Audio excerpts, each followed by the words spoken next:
никој не знае кога навистина Христос се родил. Црквата решила во еден момент тоа да го празнува тој настан на 25 декември. 25 декември е според Грегоријанскиот на запад или на 7 јануари, што пак е 25 декември, но според Јулијанскиот календар. Така да ние решаваме денес тоа да го одбележиме, зашто на крајот на краиштата, иако не знаеме кога точно се родил Христос, најверојатно се родил некаде рана пролет, барем така говори раната традиција, но во секој случај, оно што е најважно дека тој се навистина се родил. И тоа е за нас важното и добро е да се подсетуваме на Христовото раѓање, бидејќи тоа е навистина важен настан. Според тие рангирања, според класирањата, според листите што ги прават на важни настани, различни луѓе одредуваат различни настани. Например, според Никсон, Ричард Никсон, американскиот председател, најважниот настан во историјата на човештвото е моментот кога човечката нога стапнала на месечината. Така да, у 69 година, уште истиот ден кога американскиот екипаж со Нил Армстронг слетале на месечината, тој излегол на радио и рекол: ова е најважниот момент, најважниот ден во историјата на човештвото. Но Били Греем не останал должен и му напишал писмо веќе следниот ден и му рекол: господине председателе, не се согласам со вас, бидејќи најважниот момент во историјата на човештвото е кога Бог стапна на земјата, кога се роди Спасителот, кога Месијата дојде. И навистина тоа е најважниот момент. Јас би сакал ова утро да спомнеме некој работа, но да го видиме Божик не од она перспектива која е спомната во овие песни, например, од перспективата на Марија или мудреците. Обично тоа се моменти, тоа се деловите од Новиот Завет, тоа се расказите кои се употребуваат за Божик. Например, ангелскиот хор со овчарите, или мудреците, или пак барањето на место за раѓање, на пораѓање на Марија, така натаму. Јас би сакал да видиме, имајќи го предвид овој текст, не што го прочитавме, да го видиме Божик од Божите очи. Тоест да се обидеме да погледнеме што се Бог требаше да направи, каква хумилација, какво понижување тој требаше да искуси, какви деградирање тој помина за да се случи тој настан. Бидејќи на Божик имаме едно несватливо самопонижување од страна на Бог. Ние го во нашиот превод пишува дека тој се понизи, меѓутоа вистинската идеја дека тој се понижи. Бог се понижи на Божик. Божик ние го гледаме од едни очи на човечки очи на подарок. Се роди, говориме за тоа дека се роди едно бебе, Бог ни подари бебе. Тоа е нашата перцепција. Меѓутоа многу е ограничена, многу е површна.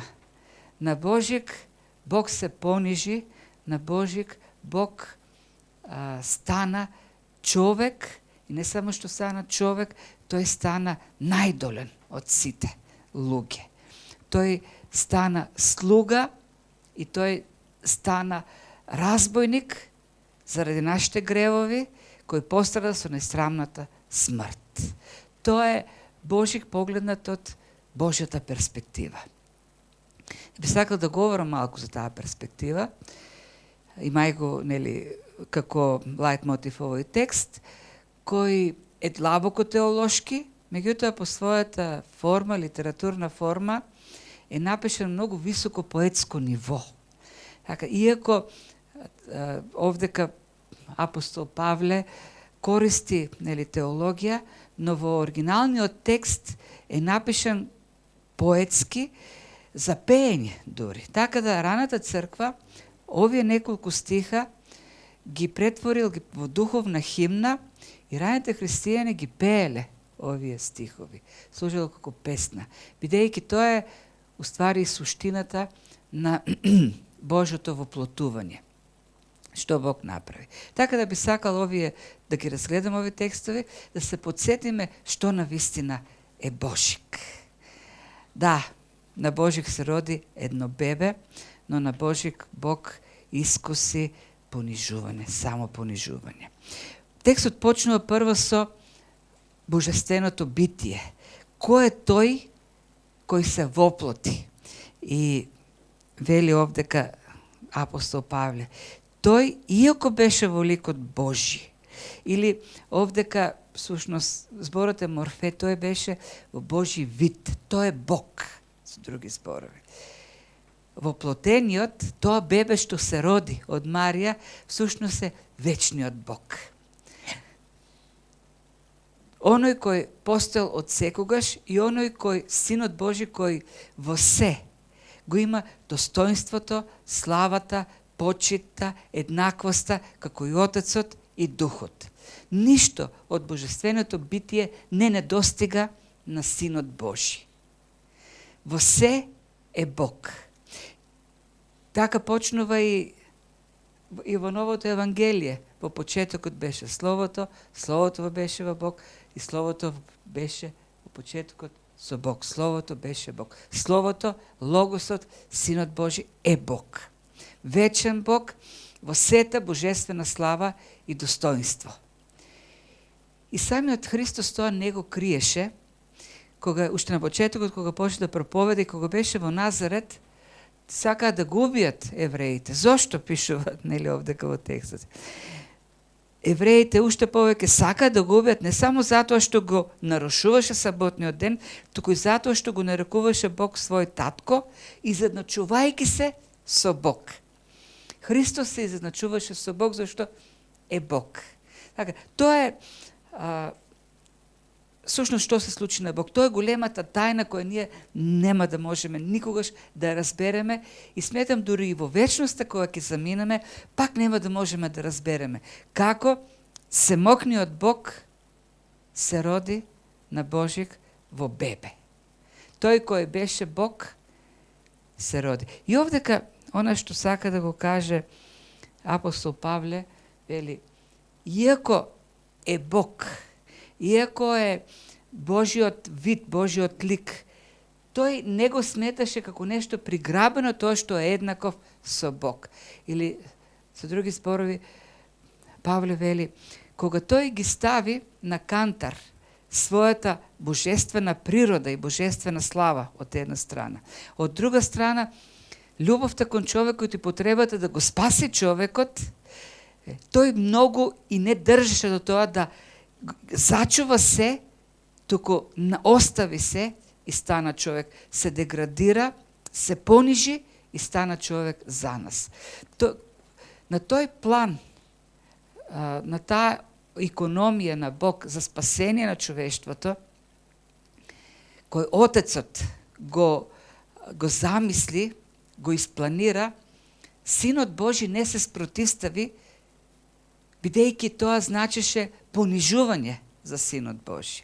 Остварувањето на планот за спасението на човекот значеше понижување на Синот човечки. Но тој не го сметаше тоа нешто како приграбено. Тој не се туркаше со лакти од Божествената Троица, трудејќи се да остане за секогаш така. Туку реши да се понижи. Тоа вели овдека. И тоа е несватливото. Тој реши, вечниот Бог, Синот Божи, кој е неограничен, трансцендентен, кој нема ништо заедничко со овој свет. Бидејќи ништо овдека нема толку свето како него. Ништо нема толку величенствено како него. Сосема поинаков од се што постои на оваа земја, тој стана дел од оваа земја. Стана дел од ова создание. Вечниот, бескрајниот, се ограничи и стана бебе. Кој може тоа да го разбере? И затоа и Павле, кога му пишува на Тимотеј во првото послание, 3 глава, 60 стих, вели, голема е тајната на побожноста. Бог стана тело, се воплоти.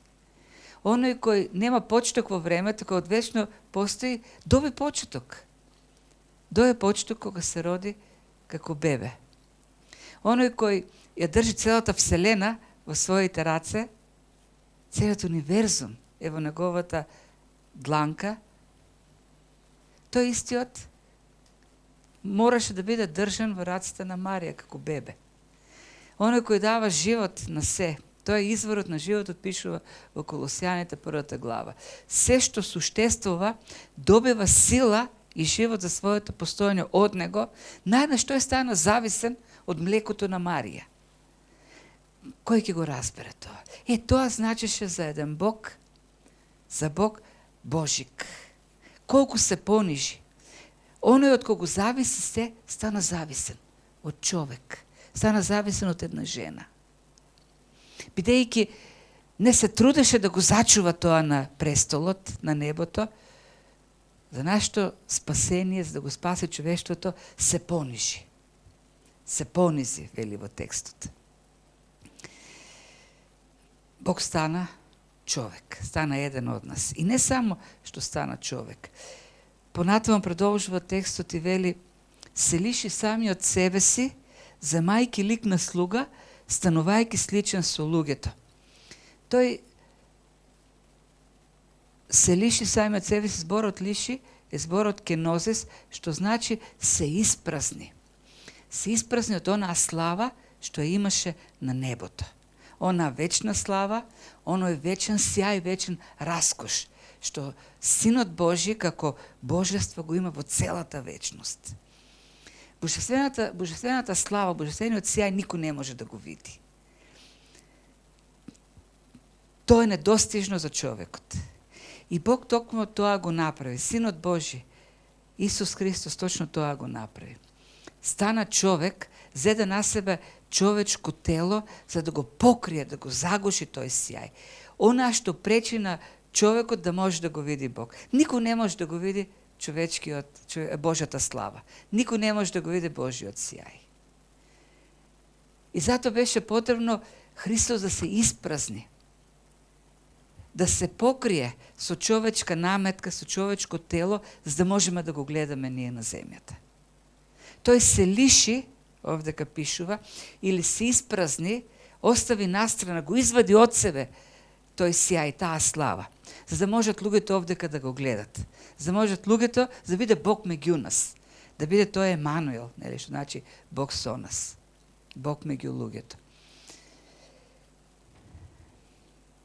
Затоа и кога му доаѓаше крајот и се молеше заедно со учениците во Гециманската градина, се молеше на Отецот: за сега, татко, прославиме ти со себе самиот, со славата што имав кај тебе уште пред создавањето на светот. Ја остави славата, дојде на земјата. Како обичен човек, и ќе видиме ние понатаму, дури не како обичен човек, помалку од обичен човек стана. До таму се обеслави, што тој стана помалку и од човек, стана слуга, најдолен меѓу луѓето, за да може да послужи на луѓето. Толку се испразни од величието, од славата, до толку се смири, што тој стана ништужен. Во Исаја има еден текст, 53 глава, 3 стих, во кој Исаја вели за Месијата. 700 години пред да се роди Месијата. Вели, тој беше презрен и отворен меѓу луѓето, човек на болки и свикнат на страдање. И ние го одвраќавме од него лицето свое. Тој беше презиран и ние за ништо не го сметавме, вели Исаја. Таков беше Исус, Бог, таков стана Бог кога дојде на земјата. Со таков изглед да биде презиран од луѓето. Знаете ли што знае? Некој смета тоа се однесува на страдањата пред неговата смрт и она на крстот што се случуваше. Меѓутоа, други некои теолози сметаат дека ова опис за неговиот изглед, тоест Исус Христос или воплотениот Бог, не беше во такво човечко достоинство за да предизвикува воскит меѓу луѓето. Со други зборови, Исус немаше потенцијал да биде прогласен за мистер, тоа е за убав човек. Исус имаше груби раце од работа. имаше испечено од лице од патувањето од сонцето. Исус не беше негуван човек. Исус живее, се роди во штала, живееше во сиромашно семејство и работеше тежок занает. Исус не беше одгледан во царски дворец, постојано помазуван со масла на косата и капен во млеко. Неговиот изглед не предизвикуваше кај луѓето некаков восхит или некаква убавина така. Не. Исус не беше таков. Никаде не пишува дека луѓето се восхитуваа на убавината. Има луѓе од Библијата за кои знаеме дека били убави, например Давид бил таков и Соломон. Оно на што се восхитуваа луѓето, знаете што беше? Словото што го кажуваше. Божјото слово, кој луѓето сите препознава дека тоа што го каже е Божјо слово. Зашто е Бог. Луѓето се восхитуваа на авторитетот со кој говореше. Еден таков човек од Галилеја, еден дрводелец, кој ќе почне да говори, сите велеа, кој е овој?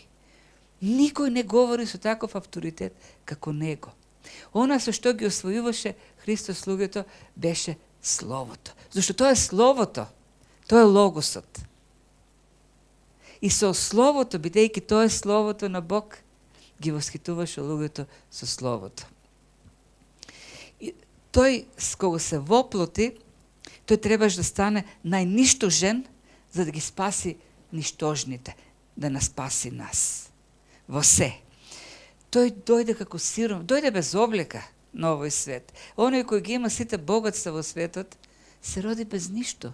Како што се раѓа секој еден од нас. Кој бебе се раѓа богато, со облека, со... Дојде гол и гол си отиде од овој свет.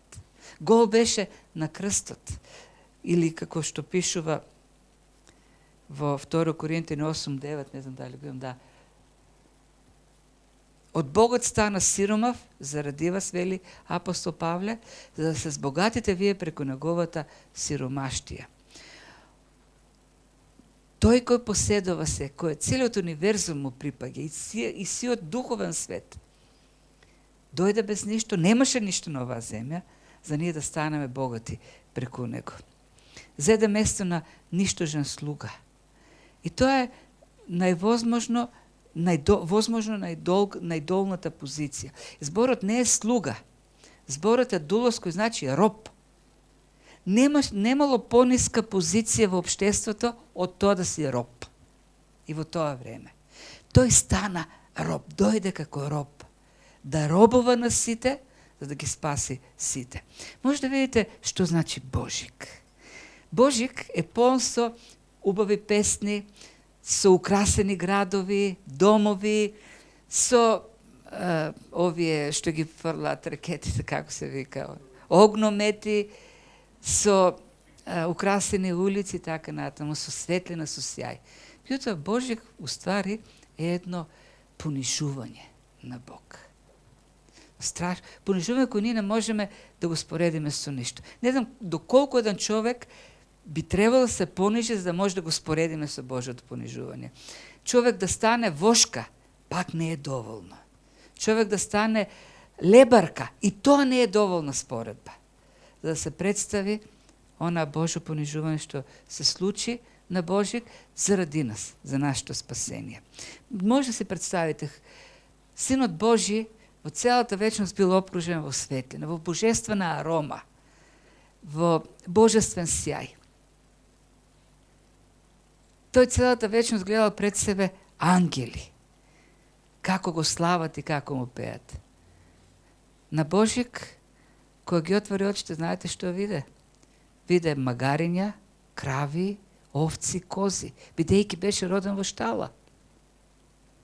Оној кој ја мирисал божествената арома целата вечност, кога заплакало, како секој бебе по раѓањето, во неговите гради влегла миризбата од измет на животни.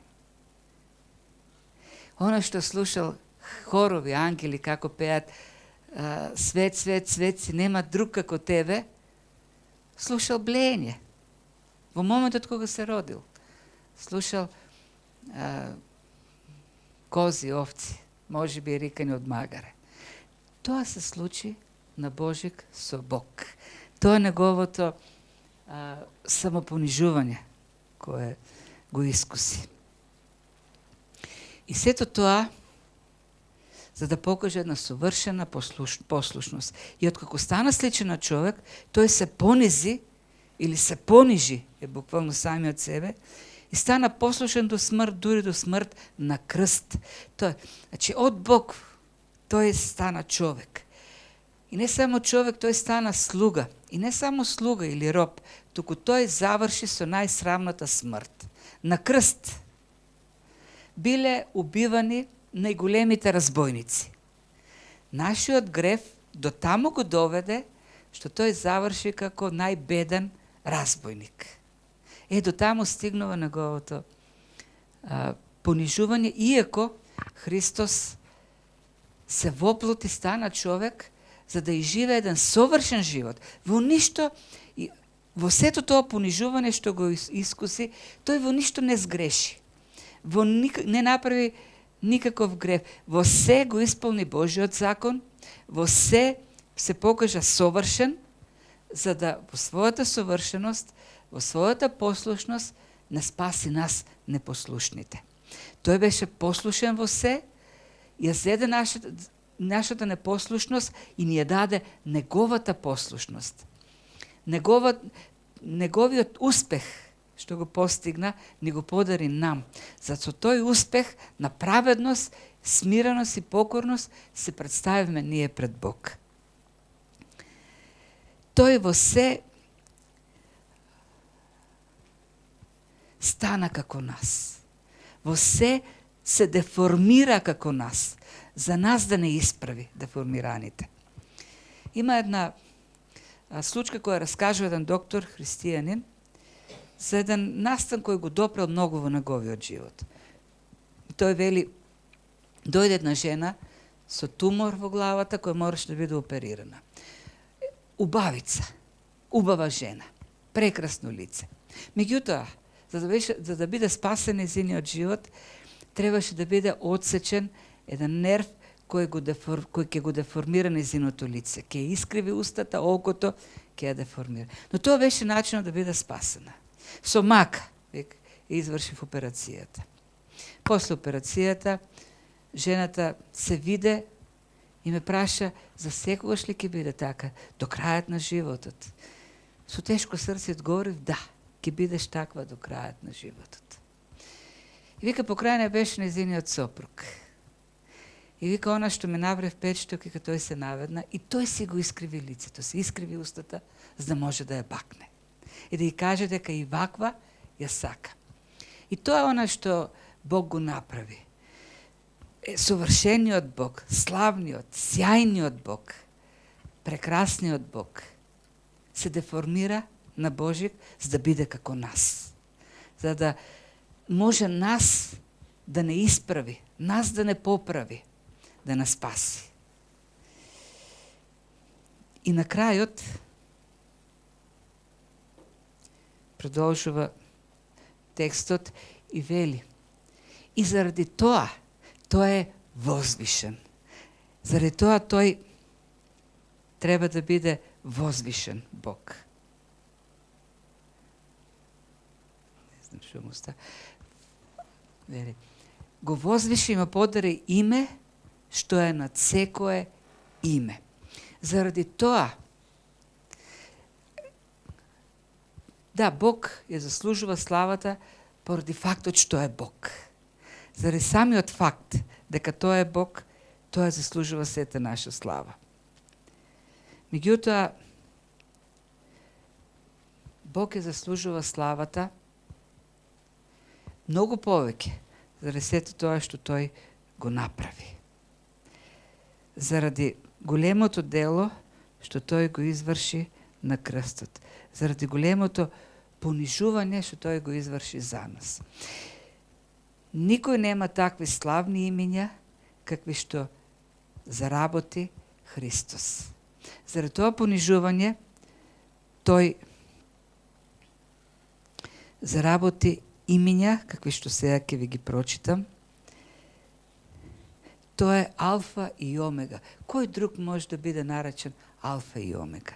Почеток и крај, цар на царевите и господар на господарите. Той е патот, вистината и животот. Вратата, из која поминуваме во вечноста. Добриот пастир, лозата на која ние растеме и даваме плодови. Лебот на животот, живата вода, светлината на светот, чудесен советник, мокен Бог, вечен татко, принц на мирот, шаронската роза, лавот од Јуда, Месијата, Емануел, Господ, Спасител. Никој во историјата на човештвото не си ги присвоил овие имиња. Те му припаѓаат само на понижениот Бог, но и возвишениот Господ. Зашто тој во тоа понижување се возвиши најмногу од сите.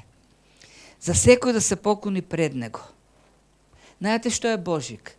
Божик е подсетување дека ние треба секој ден да се поклонуваме на Бог, заради тоа што тој го направи. Зашто така или инако секој ќе се поклони. Дали сега како благодарност или еден ден кога ќе застане пред него. Но секој ќе мора да се поклони. Секој колено, се што е на земјата, под земјата, секој ден ќе се поклони, ќе падне на колена пред Бог. Зато подобро е сега да го правиме тоа. Како спасени во благодарност, отколку еден ден кога ќе го видиме како судија за сите оние кои сега не го признаваат. И секој да исповеда дека е Господ. И секој јазик да призне дека Исус Христос е Господ за слава на Бог Таткото. Господ, Господар. Тој е Господар на мојот живот, Господар на се што имам, Господар на целата вселена. Знаете ли, Лука има, дури во 2 глава, 11 стих, пишува за раѓањето дека Исус се роди. Но до тој момент, во цела 1 глава и до средината на 2 глава, дури 17 пати, спомнува дека тој што треба да се роди е Господ. Уште пред да се роди, 17 пати Лука вели, тој е Господ. И кога се роди тоа бебе, кој преживеа такво понижување, кој од Бог стана обично бебе, не издржа ангелите и почнаа да пеат и да му се поклонуват. Ангелите се поклонија на бебето.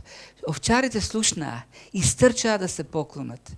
Мудреци дојдоа оддалеку, стотици километри поминаа за да го видат тоа бебе и да му дадат подароци. И многу пати сум смислил тие луѓе кои биле мудри луѓе. Кога дошле таму да го видат тоа бебе, па не виделе ниту војска, тие го бараа царот кој се роди. И таму немаше војници, немаше царска војска. Таму тоа бебе не беше облечено во царска облека, немаше круна. Немаше богатство. Воопшто не личеше на бебе. Си мислам дали тие мудрици не си кажале толку пропатувавме едно обично бебе. И каков цар е тој? Никакви царски достоинства нема оваа бебе. Не, тие мудри луѓе може да видат многу подалеку и да го видат дека навистина тоа е царот на царевите, дека тоа е Господ.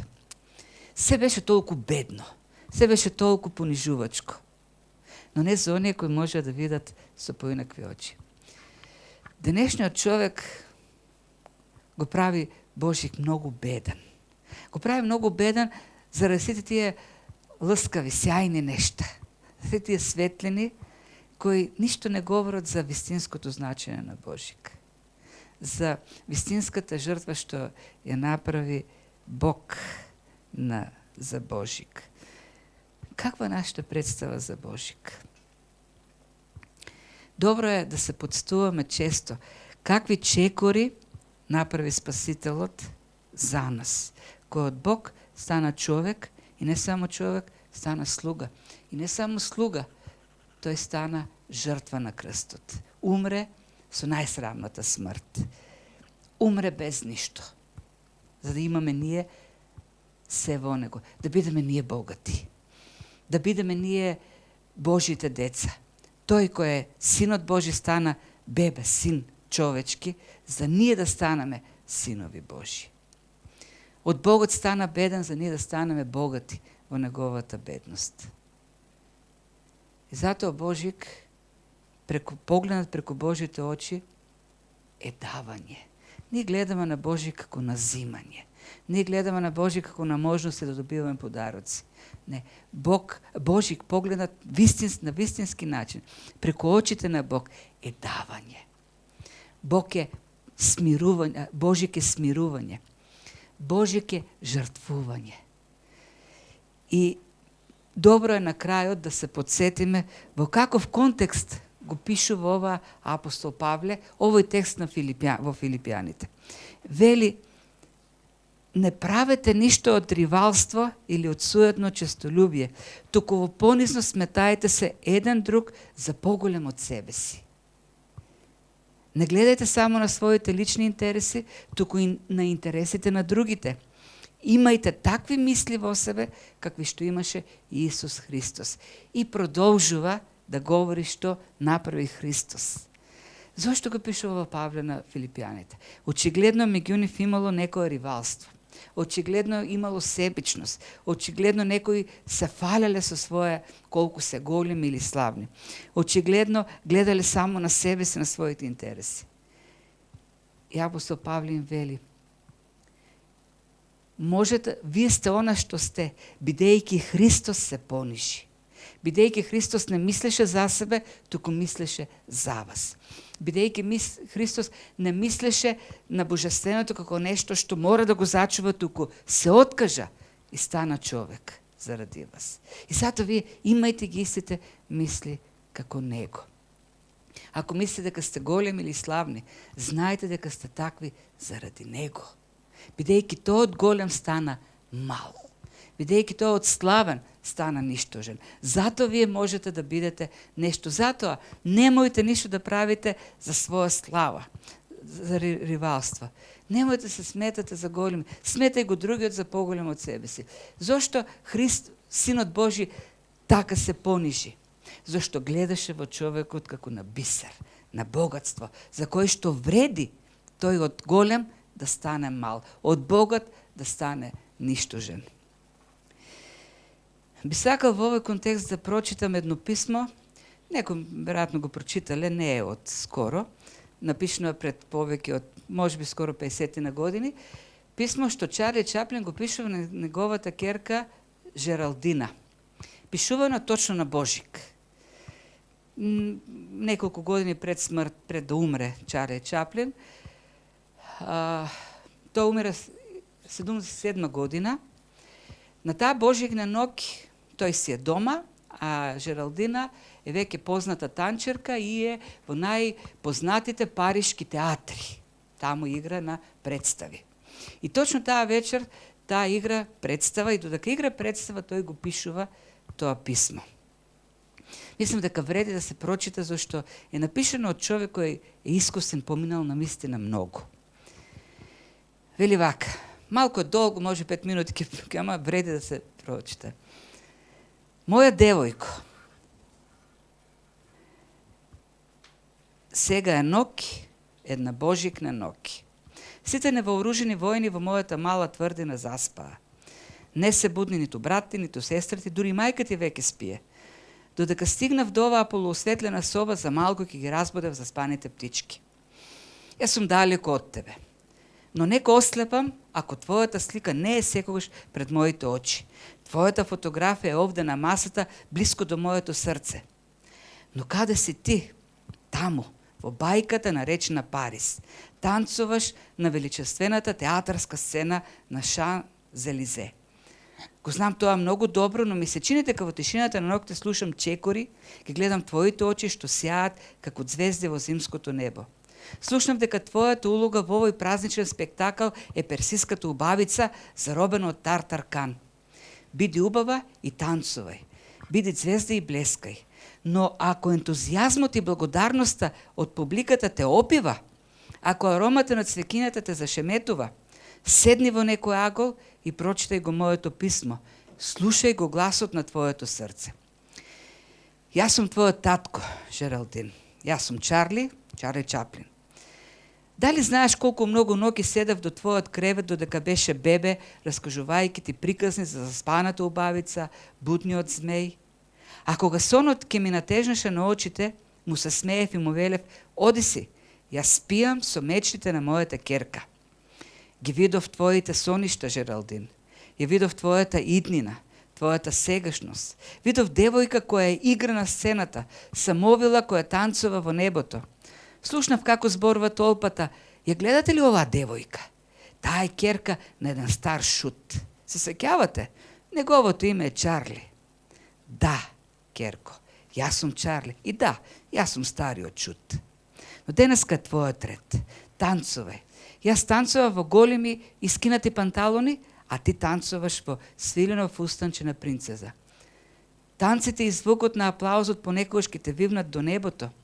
Летај, полетај таму, но врати се на земјата.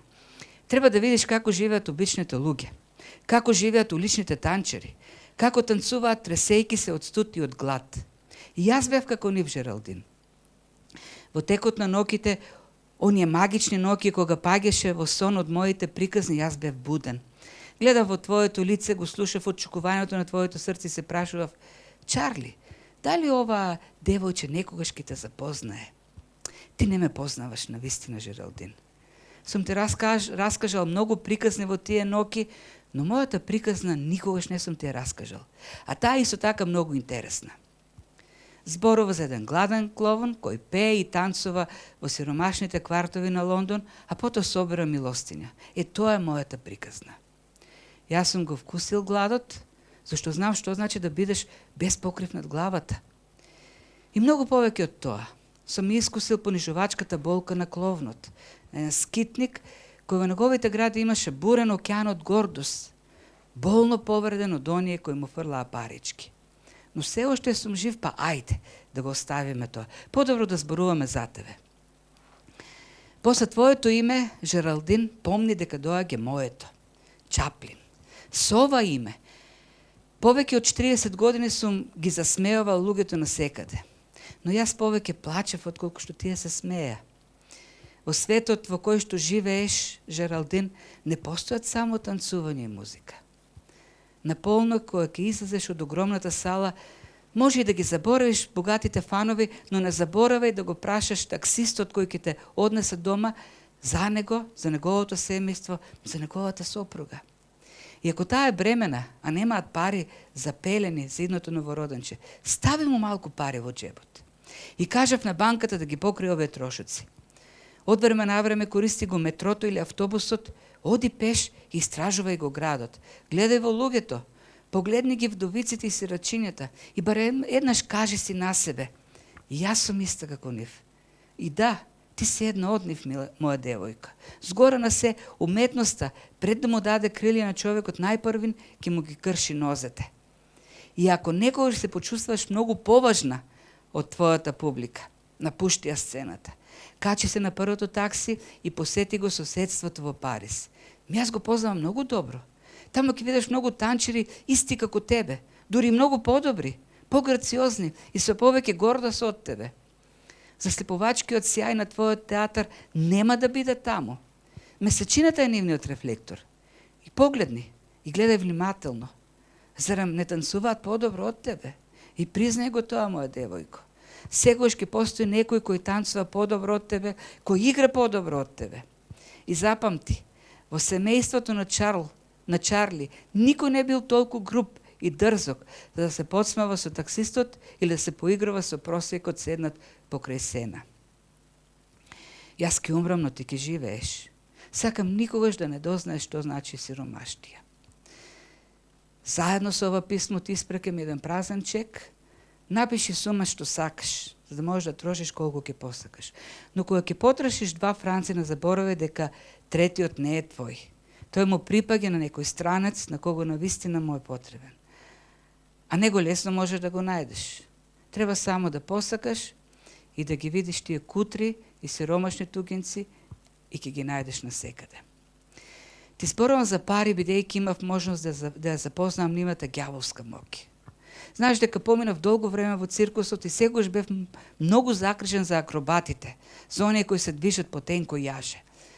Морам да ти кажам дека луѓето полесно и почесто паѓаат кога стојат на тврдата земја, отколку акробатите од нестабилно јаже. Може би некоја вечер блескот на нескапиот диамант ке те измами.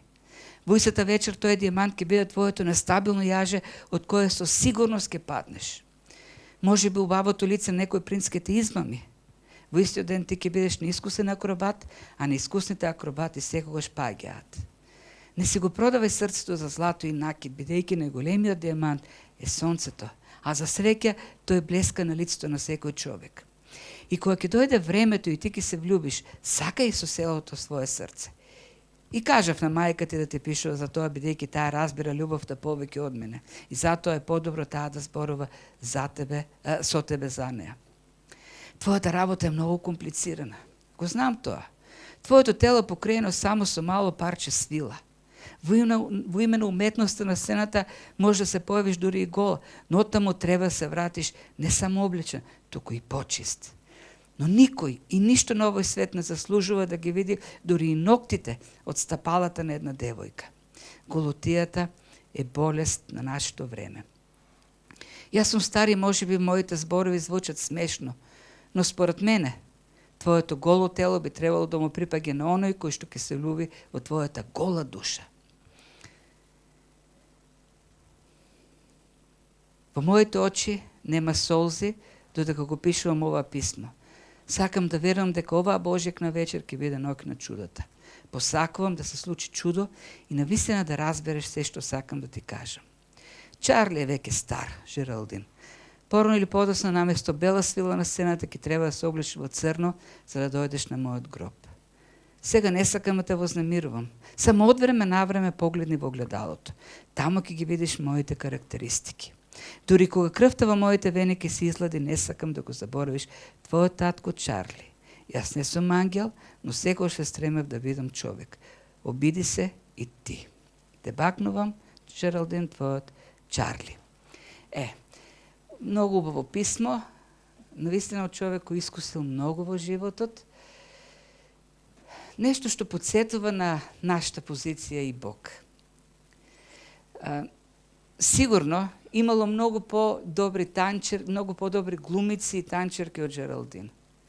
Но таа било тоа што е позната, играла на најдобрите сцени, бидејќи морал многу да претрпи и да стане голем низиниот татко, Чарли Чаплин. И тоа нешто го пишува овдека апостол Павле. Понекогаш знаеме да се занесеме во живот, дека ние сме големи, дека сме славни, дека знаеме или можеме многу, дека сме способни. Павле вели, ништо да не правите од суета, од славолюбие. Имајте ги мислите на Христос. Никој да не мисли дека е поголем од другиот. Ние сме тоа што сме, бидејќи Христос се понижи, бидејќи нема му се смеја. Чарли вели, мене ми се смеја луѓето. Ова е шут, ги забавував. Ти не ги знаеш тие работи. Никој од нас не бил на местото на Христос. Никој од нас не бил плукан како Христос. Ние сме тоа што сме заради Него. И тој е Божик. Тој искуси понижување за ние да бидеме издигнати во Божјото царство. Тој стана мал за ние да станеме големи. И тоа се очите преку кои треба да гледаме секогаш на Божик. Ни се што помина Синот Божи, за ние да станеме навистина синови Божи, да станеме Негови деца, да бидеме достојни за Неговото царство. Господ да ни ги вкоренува тие знаење и мисли во главата, за да живееме, да го празнуваме секогаш Божик, не само кога ќе дојде времето, туку секој ден, и да живееме така како што треба. Павлова не го пишува за Божик, го пишува на христијаните секогаш да го имат во предвид. И ние така да живееме. Христос се роди, навистина се роди, за ние да бидеме Христови наследници на Божјото царство. Амин.